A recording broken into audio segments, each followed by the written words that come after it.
Hi guys!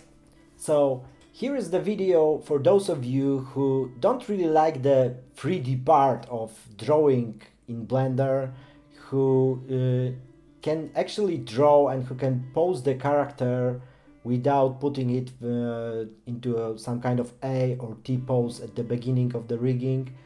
And generally who like more artistic than technical approach uh, for rigging like the hand-drawn characters in Blender.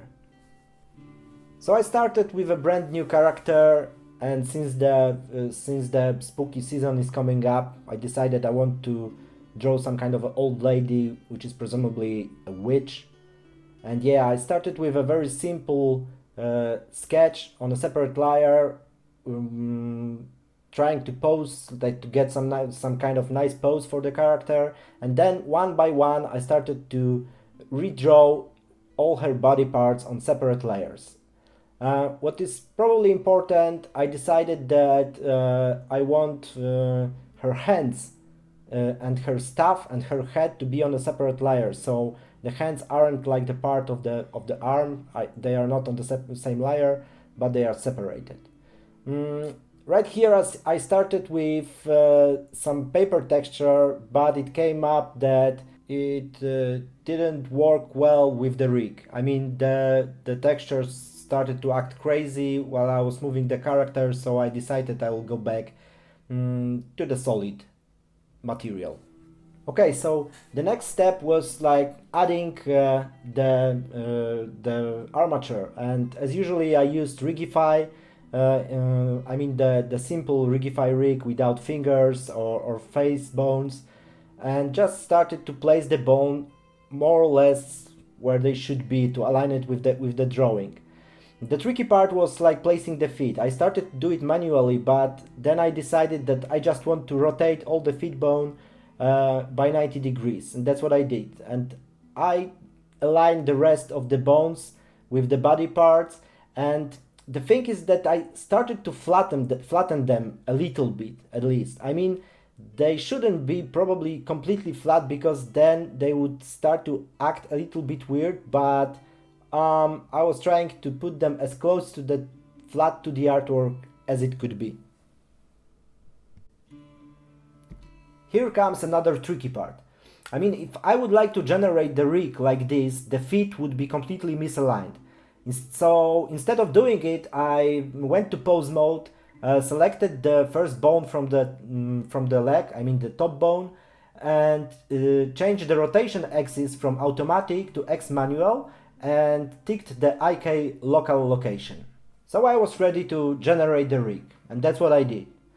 After doing it, I turned on like the deformation bones, which are usually hidden, uh, and yeah, I just weight painted every piece of artwork to the particular bones, and it looks kind of tedious, but it wasn't that bad. It was quite fast.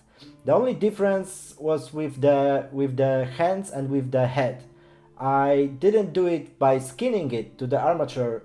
Instead, I parented it to the particular bones, like the hand bones and the head bone. That way I could animate it frame by frame later on. Okay, so finally I added two more layers, one for the mouth and one for the eyes, and they weren't weight painted, just like with the head, they were parented directly to the head bone. I animated some blinking frame by frame, some mouth expressions which I could use later on to build some, I don't know, sentences. Yeah, and that was it. And if you ask me, it came out pretty nice. I mean, it worked surprisingly good. Like considering the fact that all the artwork is pretty flat and the rig is technically a 3D stuff. So you got fully functional IK system both for arms and legs.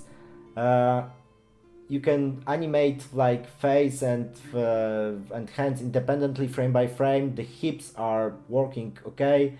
Uh, this is really cool because if you can animate the heel like that, it really makes the things easier when you try create some walk cycles. And yeah, maybe I'll try to create some kind of short scene with this old hag.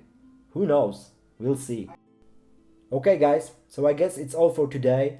I know this rig is not as versatile as a proper 3D rig. You can't really do very complicated animations with it, but from the other hand, it took me around 18 minutes to create it from scratch till the moment I was able to animate it. So if you'll be able to create something like this on your own, like your own character, just remember to put the link in the comment section below. And yeah, like, thanks for watching and see you next time. Goodbye.